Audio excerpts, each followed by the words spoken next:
In the world of Porsche, few cars spark as much debate as the 914, dismissed by some as a Volkswagen in disguise and hailed by others as a revolutionary mid-engine marvel.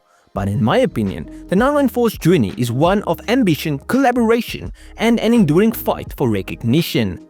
Though often overshadowed by its siblings, the 914 remains a fascinating chapter in Porsche's history, one that highlights innovation, practicality, and an unconventional approach to creating a sports car.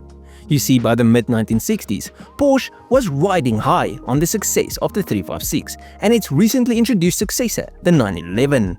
However, the 911 was far from affordable, and its flat-four-powered sibling, the 912, wasn't cheap either.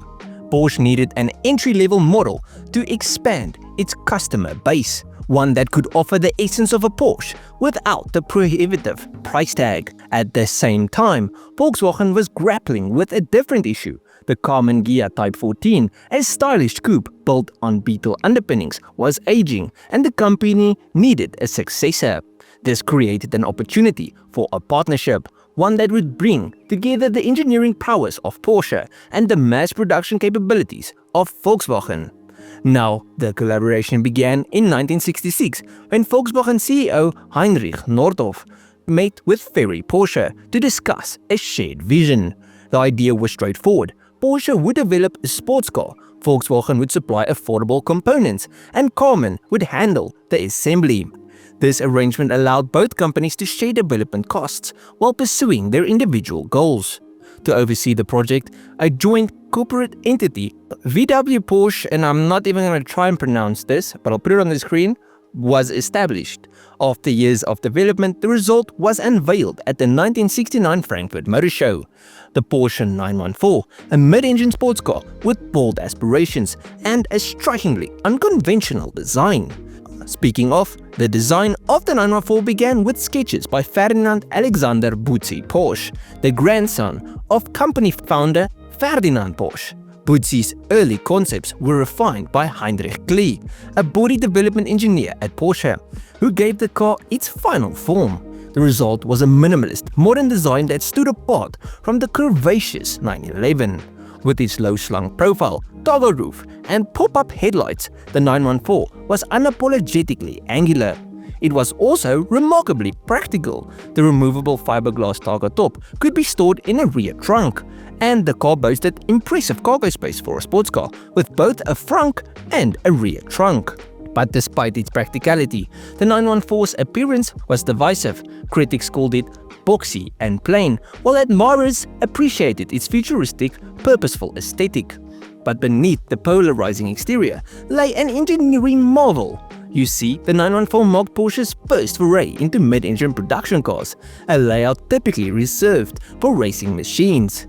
The placement of the engine between the rear seats and the rear axle gave the 914 exceptional balance and handling, traits that were immediately apparent to anyone who drove this car. The chassis, a steel unibody design, maximized rigidity while keeping the weight to a minimum. Fully independent suspension and four-wheel disc brakes ensured sharp handling, making the 914 a joy on winding roads. Even with modest power outputs, its lightweight construction weighing in just over 2,000 pounds meant that it could deliver a genuinely engaging driving experience.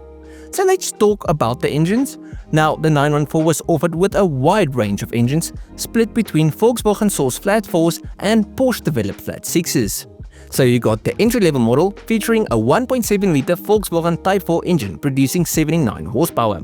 Though modest in output, it provided enough punch for spirited driving, thanks to the car's lightweight design. This engine was then later replaced by a 1.8-litre version, making 84 horsepower, and eventually it got upgraded to an even larger 2-litre unit, producing 100 horsepower. But that's just the entry-level options. You also got the top-tier version, which used Porsche's 2-litre flat 6, derived from the 911. Producing 109 horsepower, it offered a more visceral driving experience and quicker acceleration.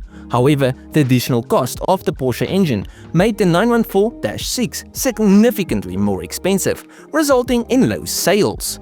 The 914-6's performance was respectable for the era, with a 0 to 60 mph time of 8.7 seconds and a top speed of 130 mph. In contrast, the 4-cylinder 914-4 models were slower but still capable, with 0 to 60 times ranging from 10.5 seconds to 13.3 seconds depending on the engine.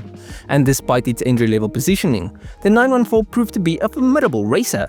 Porsche developed a competition variant called the 914-6 GT, which achieved notable success in endurance racing. At the 1970 24 Hours of Le Mans, a 914-6 GT driven by Claude Ballot-Lena and Guy Chasseul took first place in the GTS class and finished 6th overall, a remarkable achievement for a car perceived as the underdog. The 914-6 GT also excelled in the IMSA GT Championship, claiming the series title in 1971. So what happened to it? Well, production of the 914 ended in 1976, with a total of 118,984 units being built. Of these, only 3,338 were 914-6 models, making them especially rare today. For decades, the 914 languished in relative obscurity, dismissed by purists as too much Volkswagen and not enough Porsche.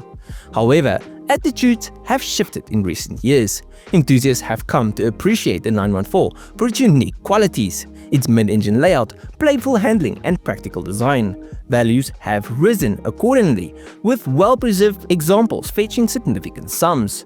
The 914-6 in particular is now highly sought after, commanding prices 4 times higher than its 4-cylinder counterparts.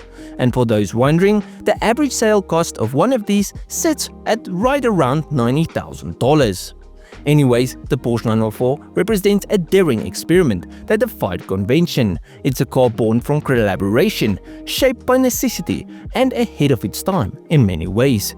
Its mid-engine design laid the groundwork for future Porsche models like the Boxster and the Cayman, proving that great handling doesn't require immense power.